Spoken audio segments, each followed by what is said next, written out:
Hello everyone, let's learn the poem Lovely is Youth by Kalidasa.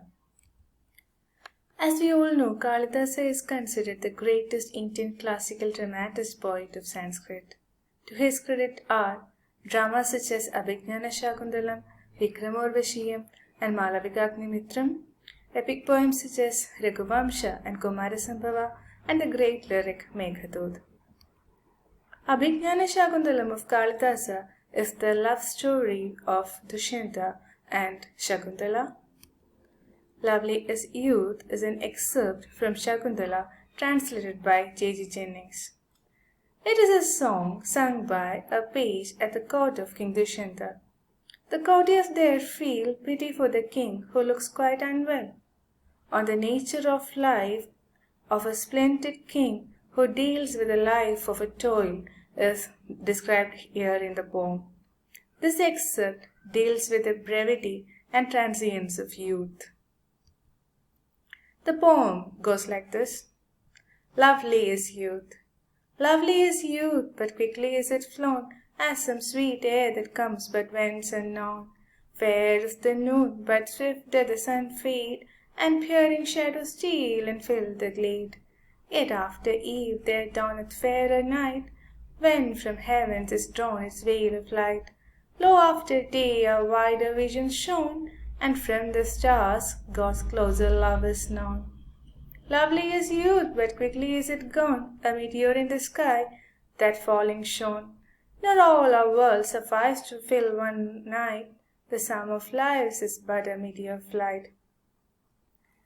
The poem is of 3 quatrains. As you know, a quatrain is a stanza of 4 lines, and each stanza has rhyming A, that is the final words of the first stanza. Flown rhymes with unknown, and fade rhymes with glade. So let's move to the poem's analysis. The very first opening of the poem is Lovely is youth, but quickly is it flown. This reminds us of Lord Byron and his All for Love, where he says, the days of our youth are days of our glory. The simile, as some sweet air that comes, reminds us of the light onto transient nature of youth.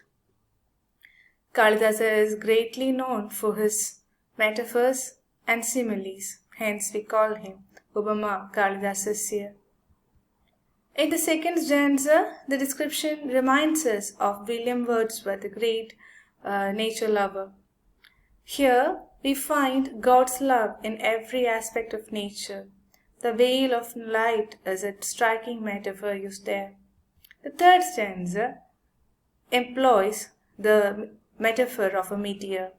The metaphor of the meteor stands for the transient nature of life. Time and space are relative concepts. The song of the page scales to extraordinarily philosophical heights at its closure. The poet seems to suggest that time and space are relative concepts. What appears to be lengthy on the human plane is only extremely brief on the divine plane.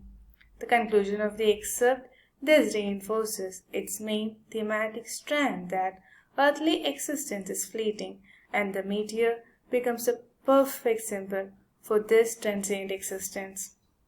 The major themes of the poem are the transitory nature of life, the fact that youth is passing, the beauty of nature as the manifestation of God's love, and the relativity of time and space. When we look at the stylistics of the poem, there are 3 stanzas of 4 lines, and the poem rhymes AABB, CCDD, EEFF. That is, every 2 lines of the stanza rhyme with one another. The diction employed is simple and clear. The imagery is extremely powerful and is mostly taken from the nature. The appropriate use of figures of speech like simile, metaphor, and symbol takes the poem to another level. There is a perfect integration of thematic and stylistic components. I would like to conclude the class with Goethe's quote, Wouldst thou the young year's blossoms and the fruits of its decline, and all by which the soul is charmed, enraptured, feasted, fed? Wouldst thou the earth and heaven itself one sole name combine? I name thee, O Shakuntala, and all at once is said. This is a quote by Gede after him reading Shakuntala.